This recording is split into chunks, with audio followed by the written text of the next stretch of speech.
I'm Detective James, and this is the cases the news forgot. I've been a detective for 36 years, long enough to know when something doesn't want to be found. People assume experience makes things easier. It doesn't. It just teaches you how many ways the world can go wrong. By the time you reach 56, you stop believing in coincidence, especially when a case finds you instead of the other way around. The call came in just after midnight. No badge number, no department header, just a quiet voice asking if I was still available for consultation. That phrase always means the same thing. Someone is scared, and they don't want their fear documented. They told me the location first, Blackwood National Forest. I didn't respond right away.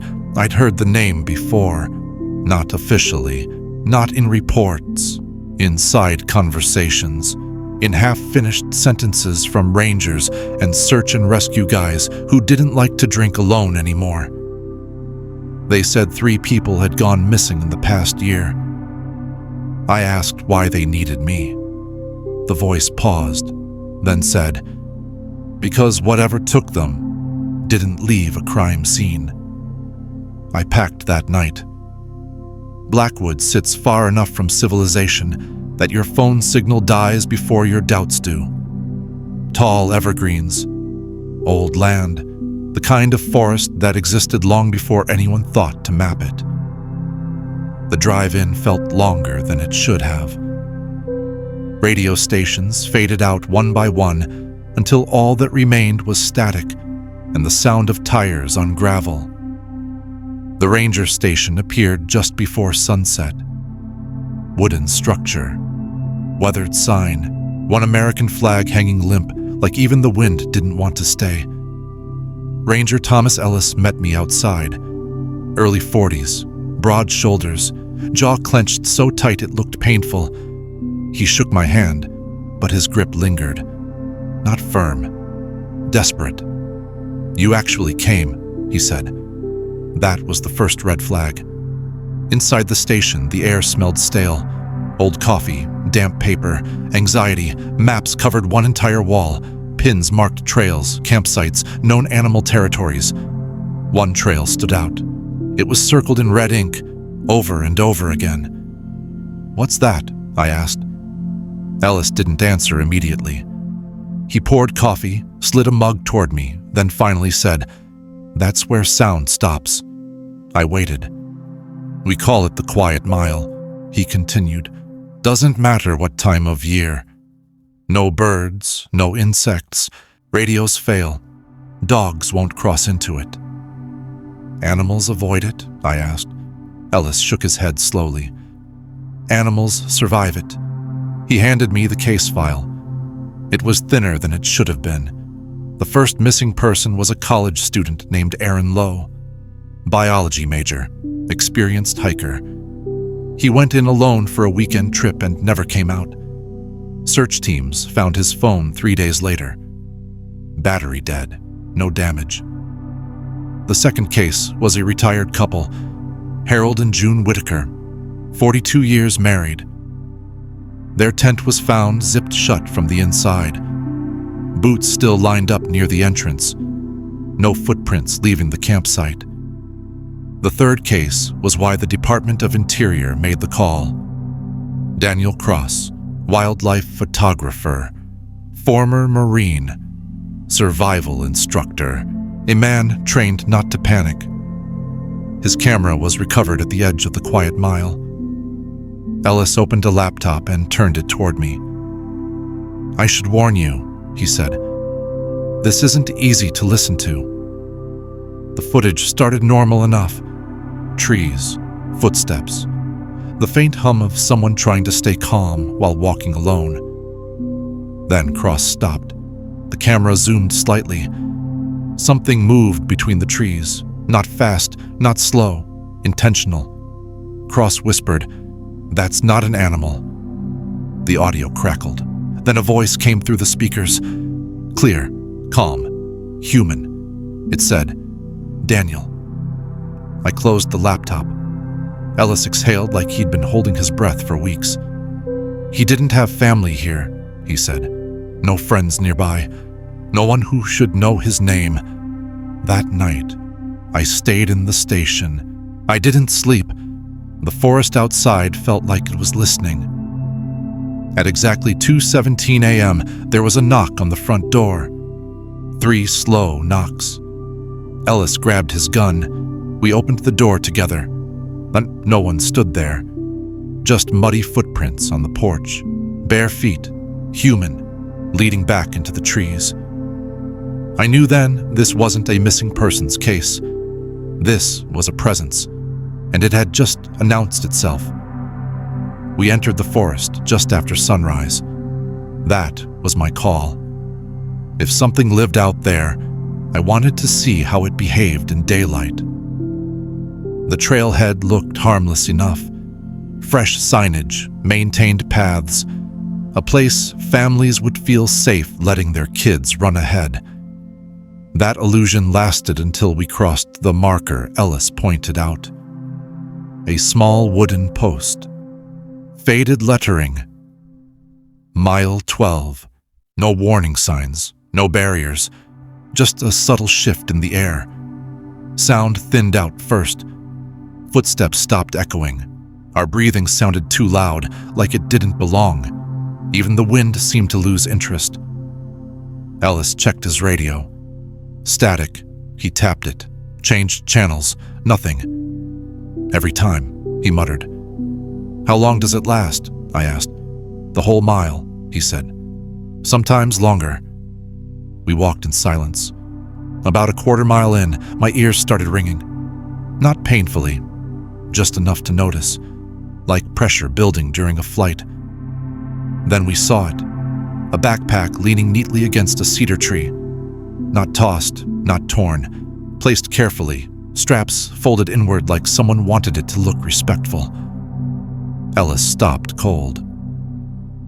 That's not one of the missing hikers' packs, he said. I inventory everything. I approached slowly. Old habit. Nothing moves fast around things meant to be noticed. Inside were sealed protein bars, a full water bottle, and a laminated map. Someone had drawn a red circle around a clearing deeper in the quiet mile. I looked at Ellis. This wasn't lost. No, he said quietly. This was left for someone. The forest shifted around us. Not visually, emotionally. The sense of being watched sharpened, like focus tightening. We moved toward the circled area. As we did, I noticed marks on the trees. Long vertical scratches carved deep into the bark. Evenly spaced, too precise. Ellis traced one with his finger. Not claws. No, I said, and not tools. The temperature dropped. Then we heard crying. A woman's voice. Soft. Broken. Somewhere ahead. Ellis froze. No women are missing, he whispered. The crying moved, not through space, through direction, like it slid sideways through the trees without footsteps. Then it stopped. A voice spoke behind us. James. It wasn't loud. It wasn't threatening. It sounded familiar. I didn't turn right away. Ellis's voice trembled. It said your name, didn't it? Yes, I said. Mine too, he added. Just now. We reached the clearing near dusk. The ground was dead. No grass, no insects, no animal tracks. A faint metallic smell hung in the air like old pennies. In the center lay personal belongings. Phones, watches, wallets, boots, arranged deliberately in a loose spiral. Ellis dropped to his knees. My brother, he said, holding up a watch. They said he wandered off trail. His hands shook. I didn't tell him the truth yet. That night, we camped because leaving felt worse. At 3:07 a.m., footsteps circled the tent. Slow, measured. Then the zipper moved. From the outside, a whisper followed. You found me, Ellis screamed. I burst out with my weapon raised. The forest was empty. Ellis was gone. No tracks, no struggle, just his ranger badge placed carefully in the dirt, pointing deeper into Blackwood. And something in the trees exhaled. Ellis didn't run. That's the first thing that bothered me. There were no broken branches, no scuffed dirt, no signs of panic, just an empty space where a man had been standing seconds earlier. I stood there for a long time, listening.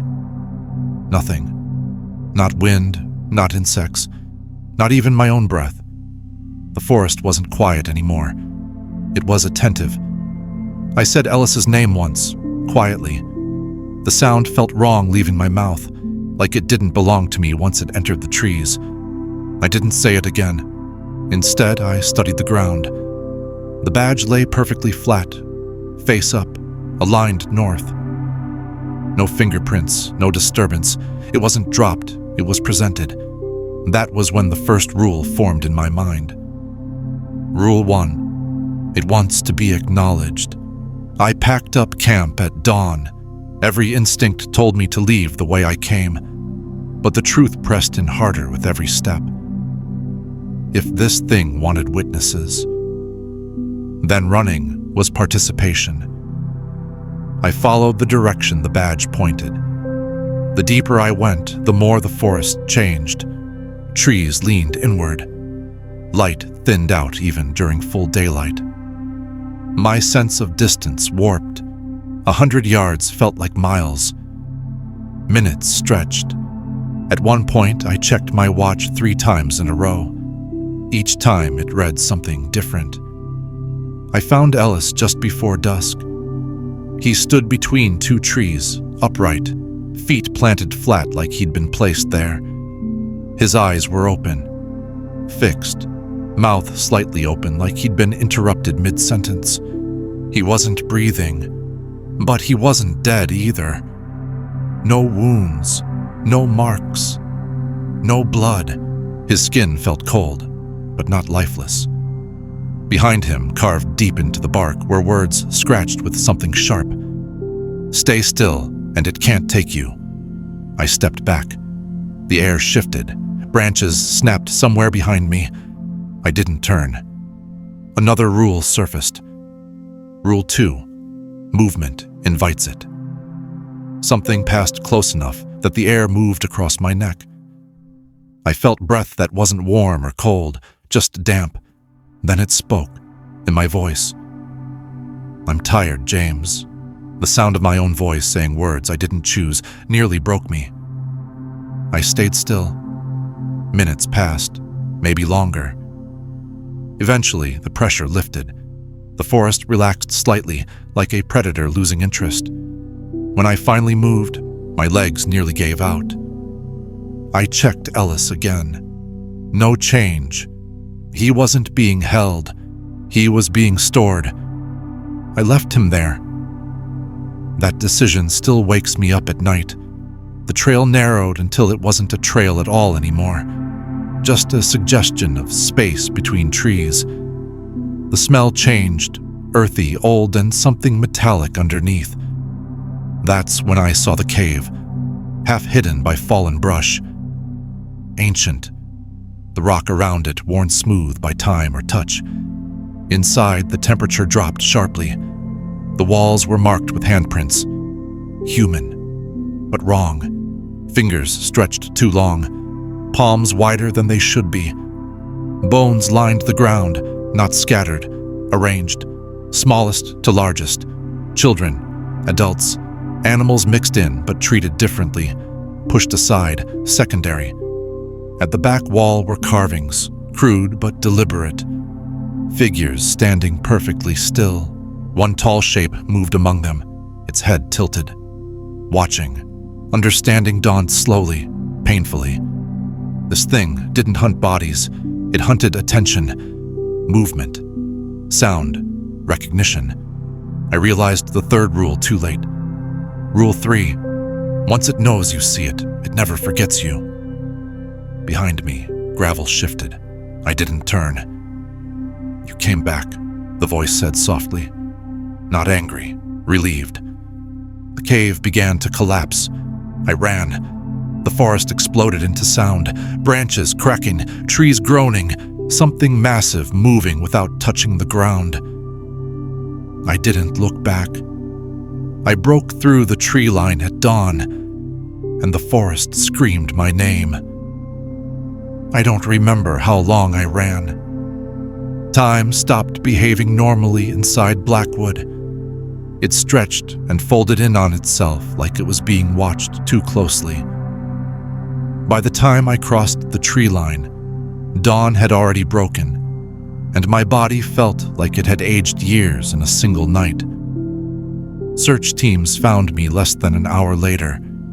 They said I was dehydrated, shocked, bleeding from cuts I couldn't remember getting. I answered their questions calmly, professionally, the way you do when you've learned that panic only feeds certain things. I told them about Ellis, about the cave, about the rules. They listened, then they stopped writing. Within 48 hours, Blackwood National Forest was partially closed. Official statements cited unstable terrain and increased animal aggression. News outlets ran safe, forgettable headlines, no mention of voices, no mention of stillness, no mention of people standing upright between trees. Ellis was officially listed as missing. His brother's watch was returned to his family with a letter full of apologies and nothing else.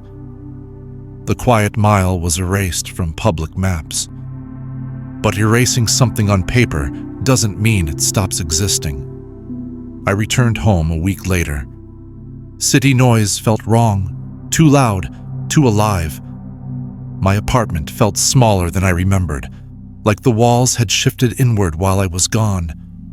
I slept with the lights on. The first night, I dreamed of standing still, not frozen in fear, chosen. In the dream, I could feel the forest breathing around me, patient and proud, like I'd finally learned something important. I woke up standing beside my bed. I didn't remember getting there. That's when I started keeping rules of my own. I stopped hiking, stopped walking at night, stopped answering when someone called my name from another room. Retirement paperwork came 6 months later. No ceremony, no farewell, just a quiet suggestion that I'd earned my rest. They were right. I was tired. But the thing in Blackwood wasn't finished with me. It started small. Sounds in my apartment when I was perfectly still. A whisper behind my ear when I turned off the lights. My own voice once murmuring from the bathroom, "Don't move." I followed the rule. It passed.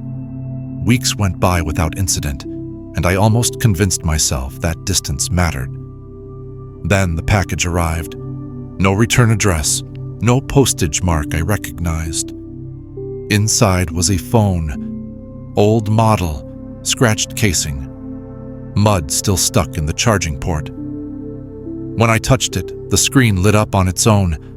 An audio file began playing. Footsteps, leaves crunching, controlled breathing. I recognized the rhythm immediately. Mine. Then my voice came through the speaker. Clear, calm, calling my name. The timestamp said the recording was from the day before. I hadn't been back to Blackwood in years. The last sound on the file was laughter, low, satisfied. I turned the phone off and didn't turn it back on. The next morning I saw the news. Blackwood National Forest was reopening.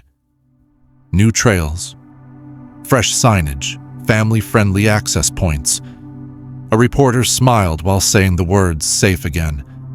I know better, because the thing in the forest didn't lose. It learned. It learned voices. It learned patience. And it learned that people always move eventually. Sometimes I wake up standing in my living room, staring at the door. Sometimes I hear footsteps in the hallway outside my apartment that stop exactly where my door is. I don't answer. I don't move, because I know the final rule now. It doesn't follow you. It waits for you to prove you belong to it. If you ever find yourself walking a trail and the forest goes quiet, if you hear your name spoken in a voice you trust, do not turn around. Do not move.